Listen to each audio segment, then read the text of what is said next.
Time में आपका स्वागत है और आज हम पढ़ेंगे यूएन के बारे में, यानी यूनाइटेड नेशन ऑर्गेनाइजेशन के बारे में। आज यूएनओ से रिलेटेड हर चीज़ मैं आपको बताऊंगी और बेसिक्स बताऊंगी जो आपको समझ में आ जाएगा। यूएनओ की जो हिस्ट्री है, उसका बैकग्राउंड क्या है, यूएनओ के एम्स क्या है, यूएनओ बनाया क्यों गया था, ये सारी चीज़ हम देखेंगे। इसको चलिए स्टार्ट करते हैं वीडियो को।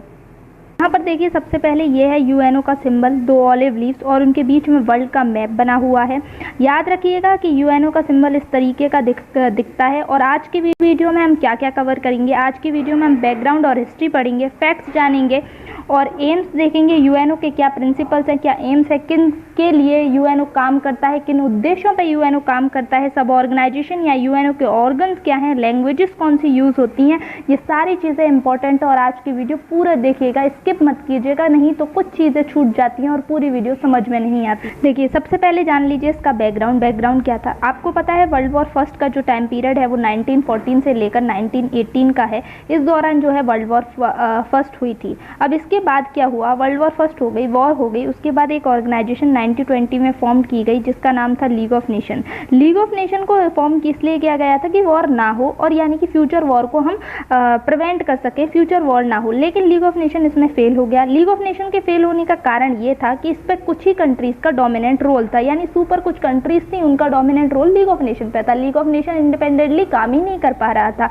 यही वजह रही कि वर्ल्ड वॉर सेकंड हुआ। और वर्ल्ड वॉर सेकंड का टाइम पीरियड याद रखिएगा 1939 से लेकर 1945 का था। वर्ल्ड वॉर सेकंड होने के बाद 25 अप्रैल 1945 में 50 गवर्नमेंट एक साथ बैठी, सैन फ्रांसिस्को में मिली और एक कॉन्फ्रेंस हुई। कॉन्फ्रेंस ने ये डिसाइड किया कि एक यूएन चार्टर ड्राफ्ट करना चाहिए, एक ऑर्गेनाइजेशन बनानी चाहिए कि जो आने वाली वॉर को रोक सके, प्रिवेंट कर सके, क्योंकि वॉर से आप सभी जानते हैं कि बहुत नुकसान होता है, जान और माल दोनों की हानि होती है। इसी के बाद 25 अप्रैल 1945 को यूएन चार्टर को अडॉप्ट कर लिया गया और उसके बाद 24 अक्टूबर 1945 को ये फैक्ट में आ गया। अब आपको मुझे ये कमेंट करके बताना है कि 24 अक्टूबर 1945 को कौन से डे के रूप में मनाया जाता है।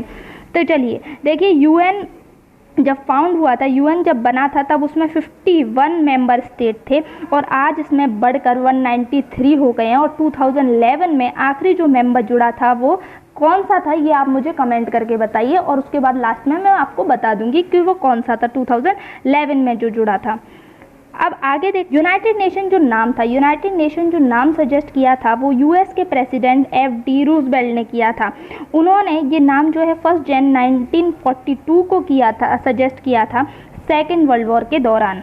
इसके जो हेडक्वार्टर हैं वो न्यूयॉर्क सिटी में है और अदर मेन ऑफिसेज जनेवा, नॉर्वे, वियना और द ह्यूग में हैं। ये आपको याद रखना है कि जो इसकी दूसरी कमिटीज़ हैं उनके हेडक्वार्टर यहाँ पर हैं। जो 5-6 कमिटीज़ हैं जो काम करती हैं मेनली यूएनओ का, उनके हेडक्वार्टर्स। तो आगे देखते हैं। इम्पॉर्टेंट है, इम्पॉर्टेंट इसलिए, और इसमें आपको याद क्या रखना है कि एम्स क्या हैं यूएनओ के। अगर सिंपल फॉर्म में अगर आपको याद रखना है कि यूएनओ के एम्स क्या हैं, तो सबसे पहले पीस और सिक्योरिटी इसका मेन एम है, क्योंकि इसी उद्देश्य के लिए बना था कि हमें पीस और सिक्योरिटी मेंटेन रखनी है और प्रिवेंट करना है फ्यूचर वॉर को। फ्रेंडली रिलेशन डेवलप्ड करने हैं, जो दूसरे जो कंट्रीज हैं उनके बीच में हम फ्रेंडली रिलेशन डेवलप्ड कर सकें। वर्ल्ड वाइड कॉरपोरेशन से हम इकोनॉमिक, सोशल, कल्चरल और ह्यूमैनिटेरियन प्रॉब्लम्स को सॉल्व कर सकें। ह्यूमन राइट और फंडामेंटल फ्रीडम जो लोगों की है दुनिया में, उसको हम प्रमोट कर सकें और हम लोगों जो नेशंस हैं उनके बीच में कोऑर्डिनेशन बिठा सकें। यही इसके मेन उद्देश्य थे जिनके साथ यूएनओ काम करने के लिए काम करता है। तो आती है ऑफिशियल लैंग्वेज जिसमें यूएनओ का वर्क होता है। तो कौन सी ऑफिशियल लैंग्वेज है जिसमें यूएनओ का वर्क होता है, तो यहाँ पर 6 लैंग्वेजेस हैं जिनमें यूएनओ का वर्क होता है। तो देखिए, और ये कहाँ पर लिखी हैं, ऑफिशियल यूएन डॉक्यूमेंट में ये रिटन है। Arabic, Chinese, English, French, Russian, Spanish, ये जो हैं 6 लैंग्वेजेस हैं जो यूएनओ की ऑफिशियल लैंग्वेज मानी जाती हैं। बट काम जो होता है वो यूएनओ की 2 लैंग्वेजेस में होता है, वो है इंग्लिश और फ्रेंच। इन 2 लैंग्वेजेस में यूएनओ का काम होता है। और एंड में जो 2 लैंग्वेजेस को ऐड किया गया था वो अरेबिक और स्पेनिश थी, इनको एंड में ऐड किया गया। और ये जो 4 लैंग्वेजेस आप देख रहे हो ना, ये इसकी परमानेंट कंट्रीज़ की लैंग्वेजेस हैं जिनको ऑफिशियल लैंग्वेजेस बोला जाता है।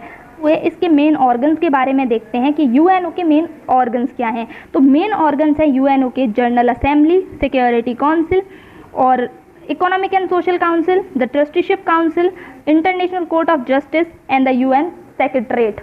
ये है इसकी 6 कमिटीज, ऑर्गन्स, जिनके बारे में आगे डिटेल में पढ़ते हैं।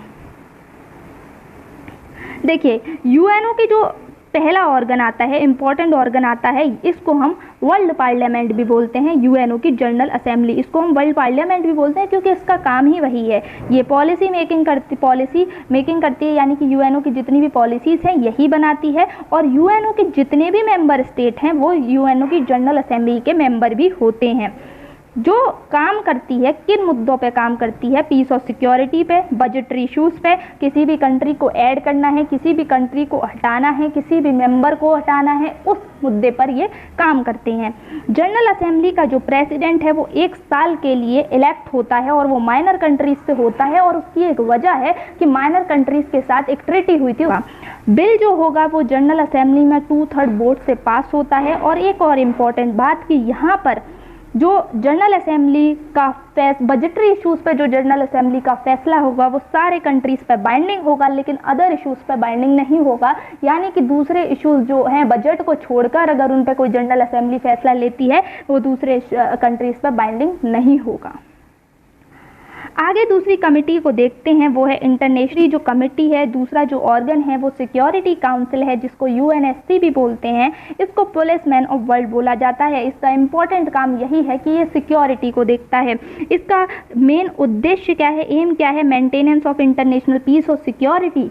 ठीक है, सिक्योरिटी काउंसिल जो है 15 मेंबर से बना है और इन 15 मेंबर्स का बंटवारा किस तरीके से है कि 5 जो मेंबर हैं वो परमानेंट मेंबर्स हैं और जो 10 हैं वो नॉन परमानेंट। 5 परमानेंट मेंबर हैं वो USA, UK, China, France, Russia, ये 5 जो हैं परमानेंट मेंबर हैं। परमानेंट मेंबर होने का क्या फ़ायदा है कि इनके पास वीटो पावर है। वीटो पावर का मतलब है कि अगर इन 4 ने किसी चीज़ पे हाँ कर दी है और इनमें से एक भी अगर किसी चीज़ पे ना कर देता है तो वो इशू वहीं एंड हो जाता है, उस पर फिर कोई बात नहीं होगी। वीटो पावर ये है, देखिए।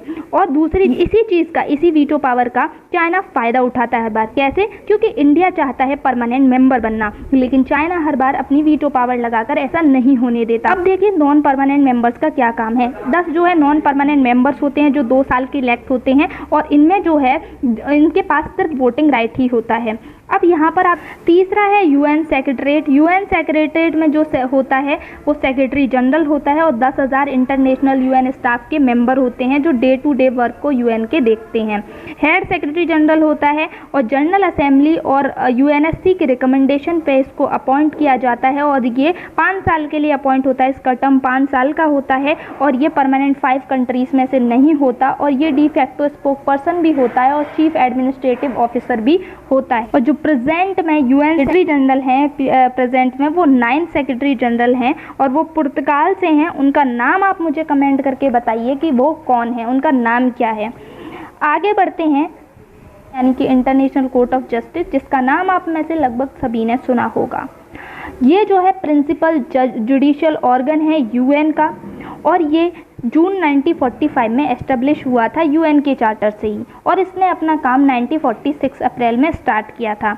जो आईसीजे है इससे पहले permanent court of international justice हुआ करता था जो लीग ऑफ नेशन 1920 के साथ ही एस्टेब्लिश हुआ था, लेकिन लीग ऑफ नेशन ख़त्म हो गया, उसके साथ साथ permanent court of international justice भी ख़त्म हो गया। इसका हेडक्वार्टर नीदरलैंड में है और इसमें टोटल 15 जजेस बैठते हैं जिनका टर्म जो है 9 साल का होता है। प्रेसिडेंट और वाइस प्रेसिडेंट जो है 3 साल के लिए चुने जाते हैं और इंडिया से इंटरनेशनल कोर्ट ऑफ जस्टिस में जो रिप्रेजेंट कर रहे हैं इस टाइम पे जज, उनका नाम दलवीर भंडारी है। इससे पहले भी बहुत सारे जजेस ने इंडिया की तरफ से इंटरनेशनल कोर्ट ऑफ जस्टिस में रिप्रेजेंट किया है। उनमें से BN राव, नागेंद्र सिंह और RS पाठक हैं, ये आप लिख लीजिएगा। आगे हम देखते हैं economic and social council. Economic and social council का क्या काम है? ये प्रिंसिपल बॉडी है जो कोऑर्डिनेशन करती है, पॉलिसी रिव्यू करती है, रिकमेंडेशन देती है इकोनॉमिक, सोशल और एनवायरमेंटल इशू पर और इम्प्लीमेंटेशन करती है इंटरनेशनली एग्रीड डेवलपमेंट गोल्स को। 54 मेंबर्स होते हैं जो 3 साल के लिए चुने जाते हैं। प्रेसिडेंट इसमें 1 साल के लिए चुना जाता है और इसकी साल में एक बार, कम से कम एक बार IMF और वर्ल्ड बैंक के साथ मीटिंग हो जाती है। इंटरनेशनल मॉनेटरी फंड और वर्ल्ड बैंक के साथ इसकी मीटिंग हो जाती है। सातवां जो अपना काउंसिल आता है जो कि अब काम नहीं करता, जो कि सस्पेंड हो गया था 1994 में, जिसका नाम था ट्रस्टीशिप काउंसिल। 1994 में इसने काम करना इसका सस्पेंड हो गया था, क्योंकि इसका काम क्या था कि जो कॉलोनियल कंट्रीज़ हैं उसमें एडमिनिस्ट्रेशन को देखना, कॉलोनीज़ के साथ ही इसका काम भी खत्म हो गया, तो ट्रस्टीशिप काउंसिल अब नहीं है। यहाँ पर मैंने आपको कुछ काउंसिल्स दे रखी हैं, जो काउंसिल्स हैं वो दे रखी हैं और उनके लीडर्स दे रखे हैं, आप इनको एक बार देख लीजिएगा। आज की वीडियो में इतना ही। आई होप आपको यूएन समझ में आया होगा, और जितने भी क्वेश्चंस मैंने आज की वीडियो में पूछे हैं आप उनका जवाब मुझे कमेंट करके दे सकते हैं, और आप वीडियो शेयर और सब्सक्राइब करना ना भूलें।